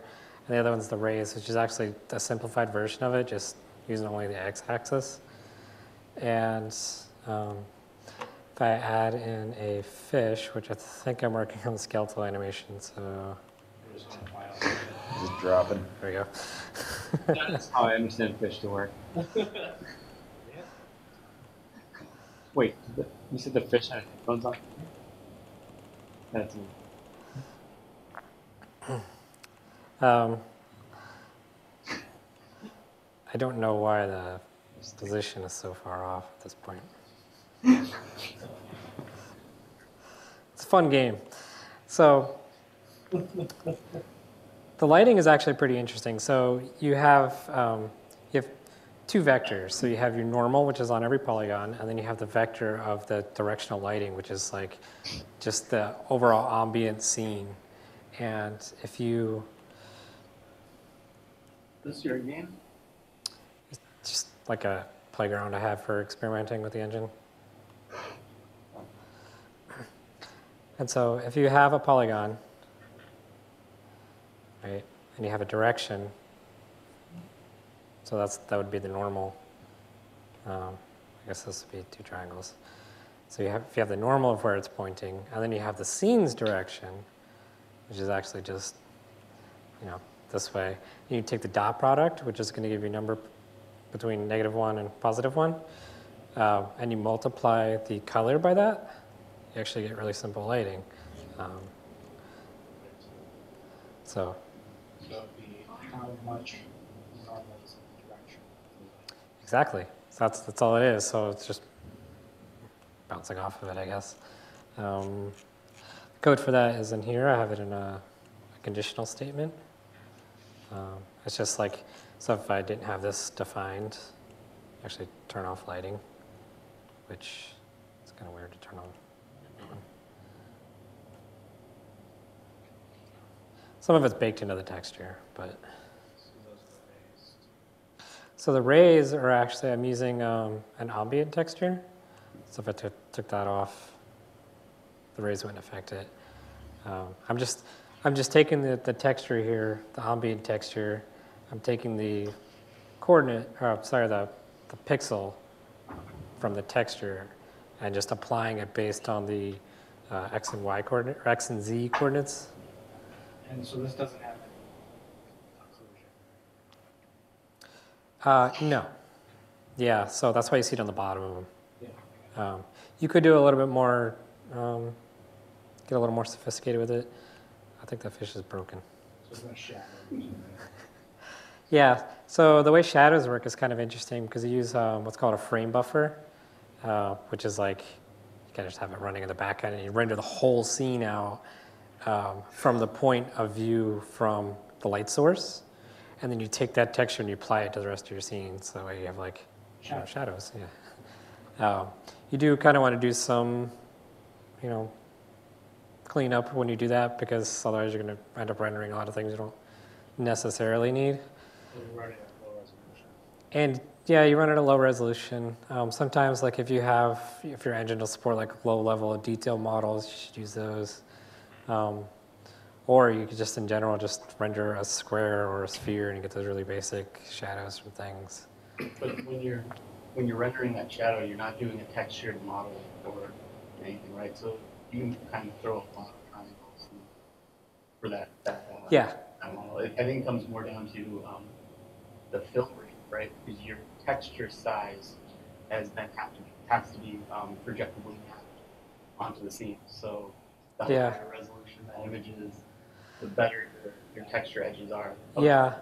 Low one and So lighting is what I'm working on right now. And from what I understand, the Z buffer is kind of the best thing to do with that because that's how far away that might be. Like if you imagine a texture is like almost like grayscale, like the lighter it is, the farther away it is. And it works out perfectly for the way lighting works.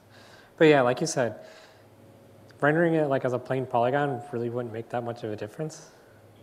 A lot of it's kind of in the stuff we're doing today. You guys have any other questions about this? Spermy. It's a broken model. It was originally just a model, just like a white thing, it was just like flopping around. Somebody sent me. If you want to see something really scary, you should see the octopus. Oh, he's not that bad today. Okay, all right, so I did good. Today? Why are they all in headphones?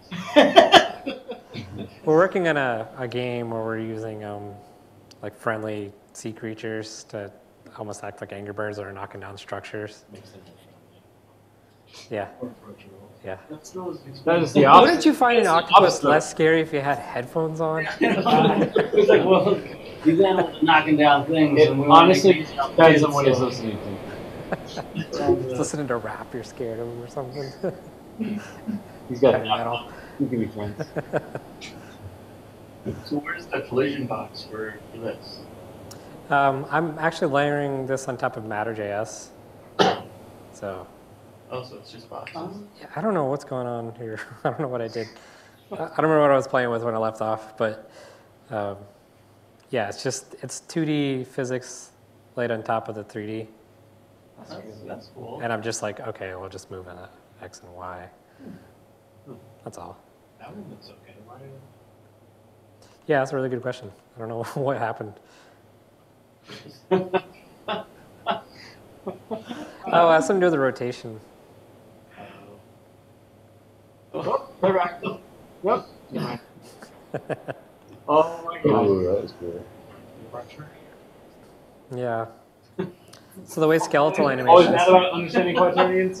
Nobody can understand quaternions. So the way. Yeah, that's what I was like. You can say that for anything. Brian used to be some guy who worked on quaternions for helicopters and shit, and I was like, why don't you just tell me what to do? So, okay, so I understand quaternions on how to use them and how they're made. I know it's got a W. But I couldn't do it by hand, I guess.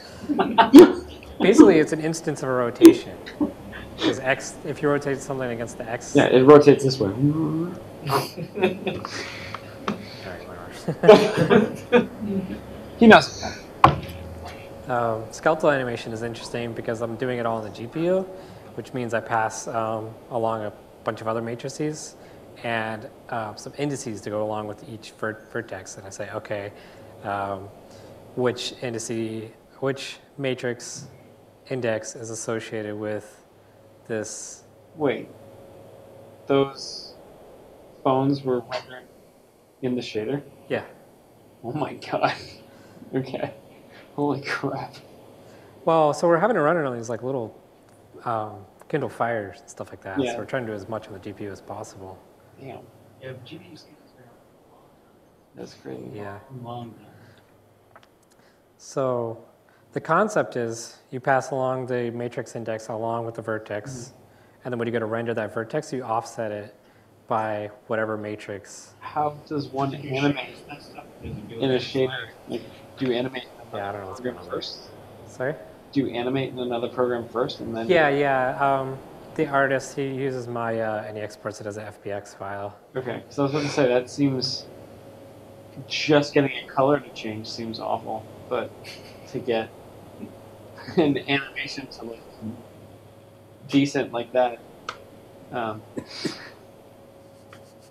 seems difficult. There we Oh go. my god! These ones are much better. I must have been playing around with the rotations What or are they something. floating on? Gas. Oh, I see. Gas pump. Do those all have skeletons? No. Are they animated? Well, Well, because he said he was working on the skeletal stuff in the shader, Mhm. so because the rotation is off, I assume that something was messed up. No. They don't have My first guess is that the model matrix is getting multiplied one too many times or something.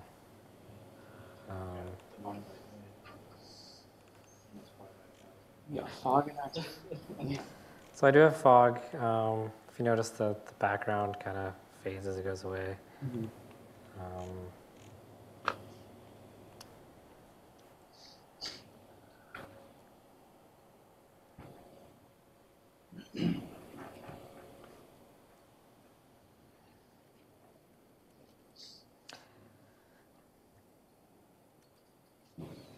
Wow. Oh god. That's awesome. Some murky waters. So you're just multiplying the fog color by Z. The fog is a little interesting. Here's the code. Mix. What's mix?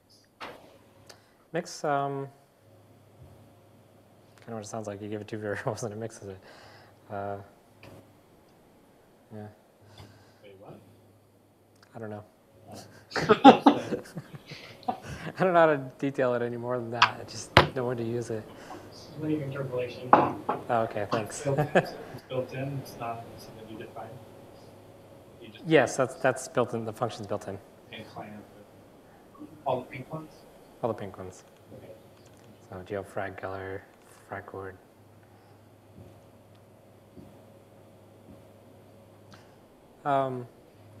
With transparent textures, so Mo was talking about having to draw from back to front. It's like sometimes you don't do that. So if you use like the Z buffer, drawing a blank on the variable name or the function name here, but you can like kind of make it do it itself. But if you were to render something after that, underneath it, yeah, it would get clipped. So I have to discard that pixel so it knows that it can draw behind it. That was interesting. So like if it gets to that transparent pixel on the texture and you go to draw something behind it, the Z buffer is going to be like, oh, something was already drawn here, even if it's completely clear. So you just say like, don't draw it, just discard it. Don't even draw transparent.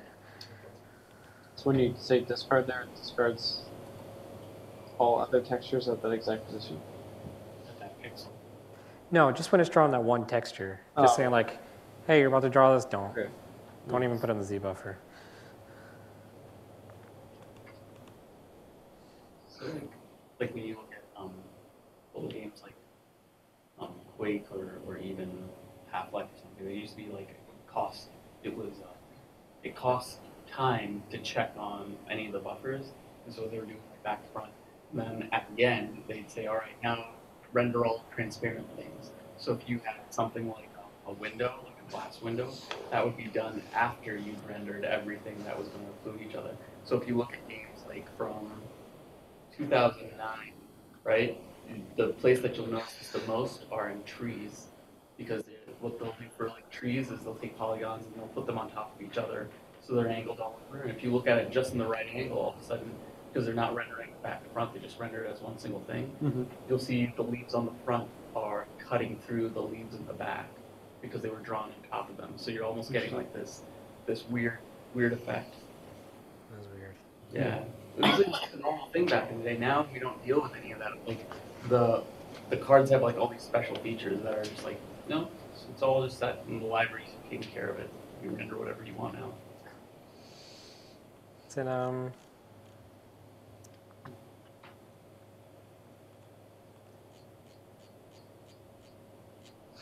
my god. yeah, this file's a little messy, and I want to move some of it to the camera anyway. It's all good. Bit shifting. I cannot remember where that call is, but basically I turn off the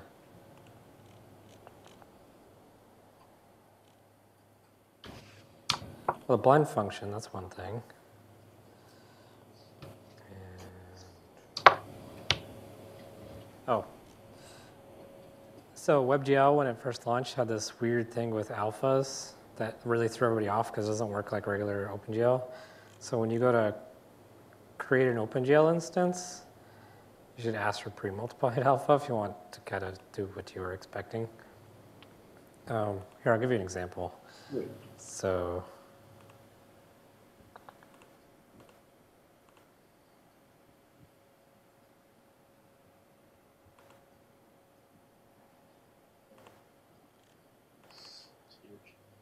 yeah.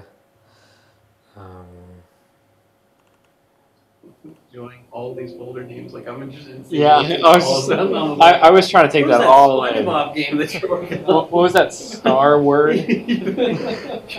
All these secret projects. What? Do you guys want to see these? I want to see Star Wars. What is the SpongeBob game? Well, the SpongeBob game. You showed this to us, right? Unofficial. I want to see what game he's working on now. Yeah, I don't have to do that. Wait. NPM, please. NPM, please. Yeah, npmplease.com. I wrote a. That's actually didn't I just see that recently on Hacker News? Yeah. Holy cow! I didn't realize. I was like, oh, that's hilarious. I was joking around with some people, and I made something called npm please. It deletes the package lock file, deletes the node modules folder, and then just does an npm install. And I started using it at work because people kept like having npm issues, and I was like, just delete the package file, delete, forget this. I'm going to give you an alias. And then they all started using it. So like in normal conversation, they'd be like, oh, do you npm please it? And then I told a coworker, and he's like, that's the greatest thing I've ever heard in my life. I'm making you a web page for it. So he made a web page, and he writes for CSS tricks. And then the guy who runs CSS tricks found it and posted it there, and that immediately got like an enormous amount of hits. So it made the rounds. What does it do? It clears npm?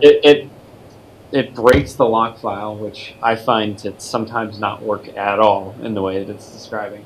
Like when you do an npm install, it just on a new package in your project, sometimes it just goes, oh, I installed that, but I also removed 34 random packages. And I'm like, oh, that's great.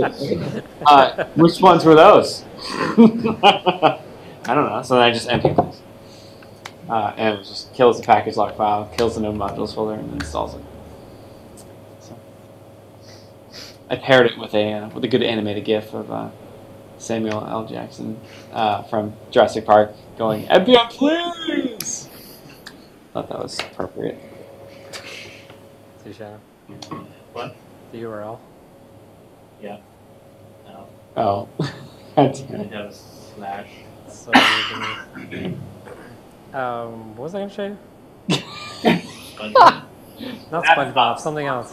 Is this cardboard? This is a Star Wars thing or something? No. You guys saw all those while I was trying to load this up. What was I going to show you?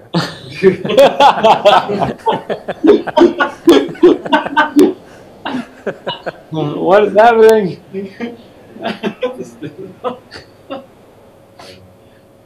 I was asking about your most recent game. I don't know what Mo distracted you with. One of the SpongeBob thing, and I'm sorry I derailed your talk.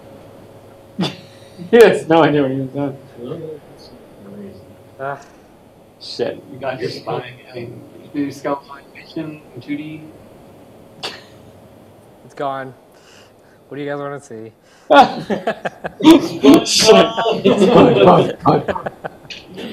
Let's see your official SpongeBob game. Hey man, it's pretty official. Yeah. This kid, he's official. I don't know, man. Unofficial. Like, pretty deep in some bit Yeah, man, I got some official SpongeBob game. I got some back alley Nickelodeon games. You guys don't know this, but I made my billions off of the SpongeBob game. The official SpongeBob game. Booleans. Anything. Gold booleans. Bitcoin is ridiculous right now. You shut your mouth. None of that talk in this house. It's ridiculous. It's the weirdest thing. So I bought like the crappiest video card. And now it's worth $1 million. Kind of is. No, I bought the crappiest video card. And they're like, does it have a CUDA port? I'm like, yeah. And it's like, I'll pay you double for it. I'm like, what? It's like a $40 card from Micro Center's like open box area. You bought a graphics card and now you sold some Bitcoin guy and you can retire. Wait a minute, I have like a $40 card from Does it have Microsoft CUDA cores on it? It's AMD. No. So they literally, it was a GT710, and I got it for like $30. Yeah. Now they're going for like 80 because they're just trying to gather up any card that has CUDA cores on it. So I assume eventually Bitcoin's just gonna like burst, and now people are gonna start paying you in graphics cards. You're gonna be like, ooh, is it three? How much is my McDonald's meal worth? 3 graphics cards, please. NVIDIA tried to make Bitcoin specific cards. Oh, I saw that. Yeah, that was. China, like you sell it. China's like, no, we don't want them. And they're like, why? Well, when the bubble pops, we're gonna sell back our graphics cards. You can't play games on a Bitcoin mining card. I mean, they have entire factories just for making. You can get little carts filled with video cards on them in China. Little Bitcoin mining rigs. Is it cheaper just to You already sold it. You just like it's already a Craigslist. just sell the graphics card. It's already back. I go back and there's just a hole where the. You just drive up in a really nice car. Like, what happened? He's like, I don't play video games anymore. Oh my god. $10, forget it. I used to play video games, and now I retired. People are flipping their video. Like for everything. If you have a 10 You know, people donate Bitcoin a lot. Can I turn the screen off for a second? Really? Yeah, it's crazy. Man, I gotta start streaming. So you have your own stream channel and That's the real like, That's how you get they donate. It kind of. You can check it on YouTube. People donate like $1 million or $25,000 in Bitcoin. And you have your own Twitch channel. Mo was like, I'm going home, making a Twitch channel. Guys, I gotta go. Guys, I gotta get out of here. I'm gonna go. The coup core stuff from like GCE and Amazon. Yeah, but it's not cost effective. Not at that level. You have to like literally have a warehouse. Just gotta have a bunch of free tiers on Amazon. Just string them all together. You need a door and not paying for your electricity. I don't know how they're doing it in South Korea and China. Holy They're crap. Actually, they, Yeah. Was that a if you have shader? enough, you can aggregate. That shader looked like it was dying on you. Pay for It itself was and then doing a lot. Watch the video of a guy created Bitcoin. Who? They don't even have a shell. Oh. Shells? Like any physical Bitcoins. Oh no. Found these shells at the beach. I'm a millionaire now. Did he like try to pass it off as a I'll real show you one? guys my ass. Like a piece of shop. It was like a friggin' On the whole. Did I send it to you? Yeah, I saw that. Oh, Yeah. You're kidding me. He's a skater? Can I play? I thought you were being sarcastic. How does that work underwater? I'm like, this is awesome. Oh, are you kidding me? What was these Open things? with this. Man, that's some serious gravity This is underwater. just regular, How does double jumping work? like the most basic shader ever. This is like when I first started getting into it. And that's some serious bamboo get going on there. who do you make this for? Nickelodeon. And it's official. So this is Boing. the original skater sponge. This wasn't the one that you did like in 20 minutes at an airport, right? That was another game. Yeah, that was Bima. So this is a Flash game, which I don't have Flash anymore. But Double clicked up. so we remade this one. Ew. I'm working with the people who originally made this one. It's not like we just randomly copied a game. The person demoing this sucks at this game. I'm just really good. They didn't even make it past the first intro. They're just like Adam did.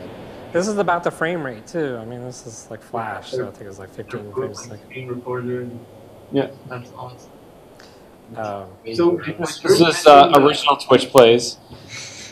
so how are you doing the animation? Are you like importing in some spine stuff, or Nope, it's all sprite sheets. it looks super smooth? The background here is it was so. It's like CSS, right? A little background of the story. We wanted to go to Nickelodeon and say like, hey, these are the kind of games that we can make. They were like, okay, great. Well, just show us what you can do. So I did this. I did this whole page in CSS right here, right? And then when I gave it to them, I was like, here's what we can do. They're like, actually, can you not use any CSS? I was like, okay.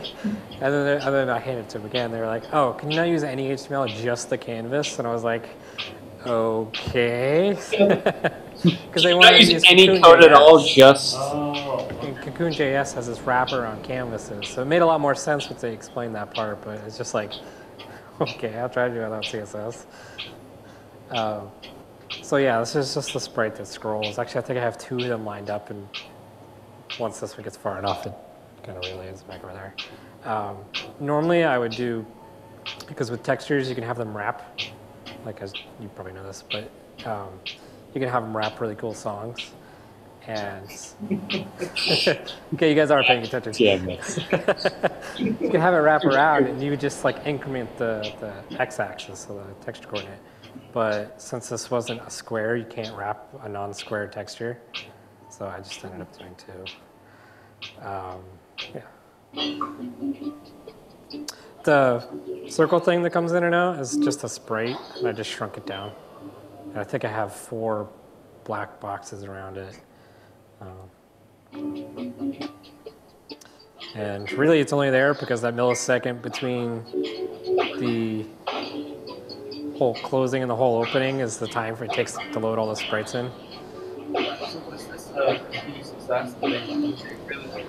Yeah, I mean, it got us to talk to him again, just kind of hard to do. And then they were like, oh, can you add spine support? So I was up to like 6 o'clock last night adding spine support. Oh, wait, so this is from last night? No, the spine demo I just had up was from last night. So this is ongoing. This is like a recent game that you. Yeah. That's Yeah. awesome. That's cool. Yeah, it's pretty fun. I like this stuff. There's a little cursor. The other one at Adventure Time. BMO? Yeah. BMO. A while ago, right? Yeah, that's a good one though. Yeah, I think I've shown you guys that one a few times. Yeah.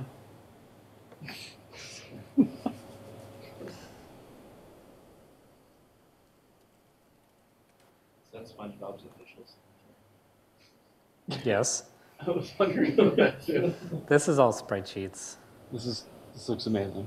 This one's really cool. The artist did such a good job on this one. It's the best loading sequence ever, just Beamless face.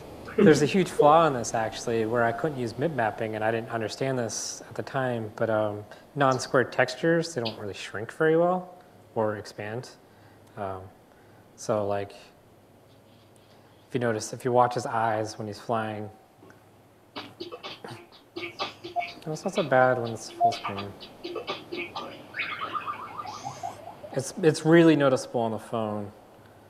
I surprisingly played this game before, like, I didn't see What's your high score? I don't remember. It was just the music and the happy team.